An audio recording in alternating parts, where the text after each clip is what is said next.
So guys, in today's आज की PHP की वीडियो हमारी एक और नई पीएचपी की वीडियो आ गई है जिसमें हम जानने वाले हैं पीएचपी में एसोसिएटिव एरेस असल में होते क्या हैं। जिनको नहीं पता एसोसिएटिव एरेस असल में होते हैं पीएचपी में, तो आज की वीडियो में उनका पूरा कॉन्सेप्ट क्लियर होगा उसके बारे में। तो इस वीडियो को प्लीज लाइक कर देगा, अपने दोस्तों फैमिली का वीडियो को शेयर कर देगा और चैनल को सब्सक्राइब करके नोटिफिकेशन बेल को ऑल पे कर देगा ताकि जो भी वीडियो डालने उसका नोटिफिकेशन आपको फौरन जल्द से जल्द आपके पास हाजिर हो जाए।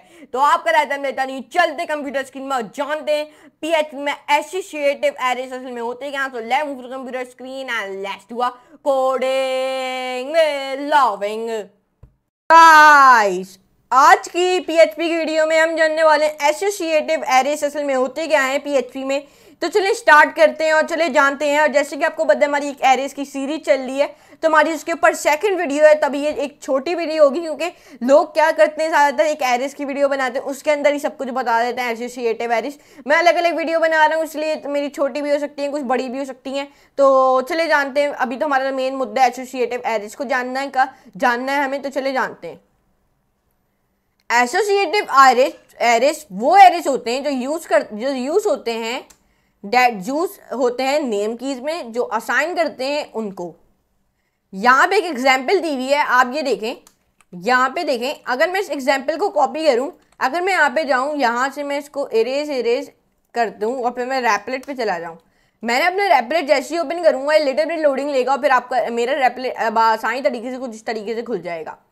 अब मैं क्या करूँगा, यहाँ पे इधर दबाऊंगा, पे यहाँ पे मैं लॉगआउट को दबा दूंगा। किसको दबा दूंगा? लॉगआउट को। जैसे ही मैं लॉगआउट को दबा दूंगा तो कुछ तरीके का इंटरफेस खुल जाएगा। मैं साइन अप करूंगा फॉर फ्री, मैं कंटिन्यू करूंगा गूगल के साथ।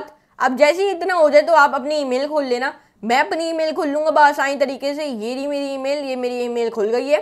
लिटिल बिट लोडिंग लेगा, फिर आपकी ईमेल खुल जाएगी। ये देखें, यहाँ पे थोड़ी सी लोडिंग ले रहा है, फिर खुल गई। अब यहाँ पे मैं अपनी कोई पीएचपी की फाइल खोल लूँगा। जैसे ही मैं अपनी पीएचपी की फाइल खोल लूँगा, यहाँ पे ये लिटिल बिट लोडिंग लेगा, फिर यहाँ पे आपकी पीएचपी की फाइल बआसानी तरीके से खुल जाएगी। आपने कुछ इस तरीके से कोड को पेस्ट कर देना है। यहाँ पे देखिए आपको आउटपुट देगा ये array 3 brand string 4 Ford model string 7 Mustang year int 1964।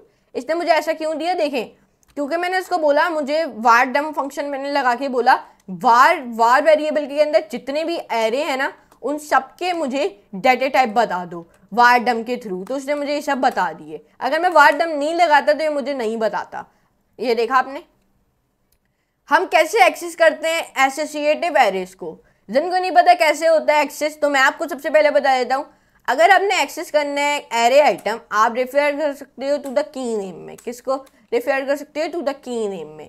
इधर एक एग्जाम्पल है, एक एग्जाम्पल में हम डिस्प्ले कर रहे हैं अपना मॉडल, वो भी गाड़ी का हम एक मॉडल कर रहे हैं डिस्प्ले। तो अगर मैं इसको कॉपी करके पेस्ट करूं और अब देखें, अब यहाँ पे मुझे सिर्फ मस्टैंड दे रहा है। क्यों मस्टैंड दे रहा है? देखें, क्योंकि मैंने इसको पहले ब्रांड लिखा फॉर्ड, तो फिर मैंने इसको बोला मुझे सिर्फ मॉडल, मैंने यहाँ पे एको लगाया। एको का मतलब प्रिंट, मतलब ये प्रिंट करता है चीज़ें। फिर हमने कार वाला वेरिएबल डिफाइन करके उसके फिर मैंने स्क्वायर ब्रैकेट के अंदर लिखा मॉडल। मैंने यहाँ पे लिखा मुझे मॉडल बता दो, इसने मस्टैंड लिख दिया। और अगर मैं ईयर बोलता ना तो मुझे 1964 देता, क्योंकि मैंने यहाँ पे 1964 लिखा हुआ है। ये देखा आपने। ऐसे आप कर सकते हो। चेंज वैल्यू, अब हम वैल्यू कैसे चेंज कर सकते हैं? अगर आपने चेंज करनी है वैल्यू, वो भी एन एरे आइटम की, आपने यूज करना होगा key name. Use the key name. क्या? Use the key name. यहाँ इस एग्जाम्पल में आप चेंज कर रहे हो द ईयर आइटम। क्या चेंज कर रहे हो? The year item. यहाँ पे अगर आप देखें, अगर मैं इसको कॉपी करूं, अब मैं यहाँ पे पेस्ट कर देता हूं उसको इधर। अब देखें, अब मैं इसको रन करूं तो ये अब मुझे देगा एरे 3 है brand string 4 Ford model string 7 Mustang year in 2024। इसने मुझे ऐसा क्यों दिया? देखिए, सबसे पहले अपनी 7th लाइन में मैंने अपना कार वाले वेरिएबल के अंदर एरे डिफाइन किए हैं, वो भी मल्टीपल वैल्यूज के, brand Ford model Mustang year 1964।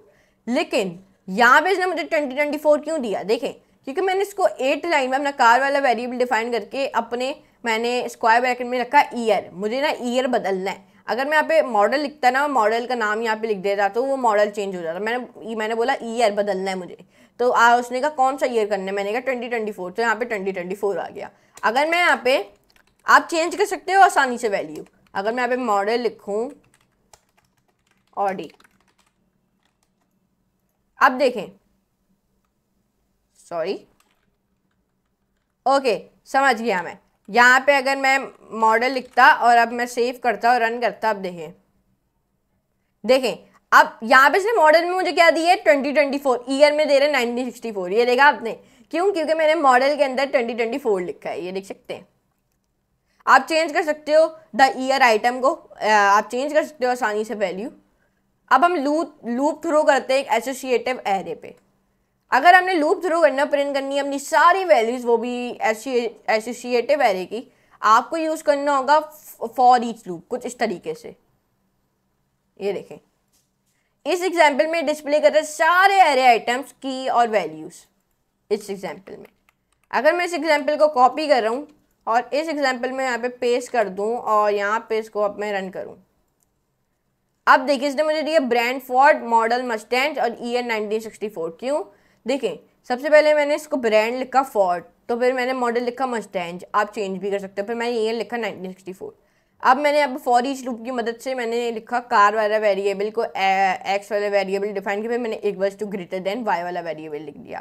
फिर मैंने बोला एको एक्स को एक्स वाला वेरिएबल को भी प्रिंट कर दो और रेशियो लगा के आगे बोला वाई वाले वेरिएबल को भी प्रिंट कर दो। फिर मैंने बी आर टैग लगा दिया, तो उसने मुझे लाइनों में दे दिया। अगर मैं बी आर टैग नहीं लगाता तो ये मुझे लाइनों में नहीं देता। ये देख रहे हैं आप, कुछ इस तरीके से दे रहा है। ऐसे आप कर सकते हैं आसानी तरीके से। पूरा कंप्लीट रेफरेंस के लिए, वो भी सारे एरे फंक्शंस के लिए, आपने जाना होगा हमारे PHP एरे रेफरेंस पे। तो ये देखा आपने, आज की वीडियो हमारी बड़ी छोटी थी तो, लेकिन आज की वीडियो में हमने जाने के PHP में एसोसिएटिव एरेज असल में होते हैं। तो मैं उम्मीद करता हूँ आपका कॉन्सेप्ट क्लियर हो गया होगा इसके बारे में कि PHP में एसोसिएटिव एरेज असल में होते क्या हैं। तो अगर आपका कॉन्सेप्ट क्लियर हुआ होगा तो मुझे कमेंट में ज़रूर बताएंगा। और अब तो मैं उम्मीद करता हूँ आपको आज की वीडियो ज़रूर पसंद आई होगी, जिसमें हमने जाना PHP में एसोसिएटिव एरेज असल में होते क्या हैं। तो हम मिलेंगे मिलेंगे नेक्स्ट वीडियो में इसी तरह की अगली प्यारी सी नेक्स्ट वीडियो में। तो आज के लिए इतना ही, गुड बाय।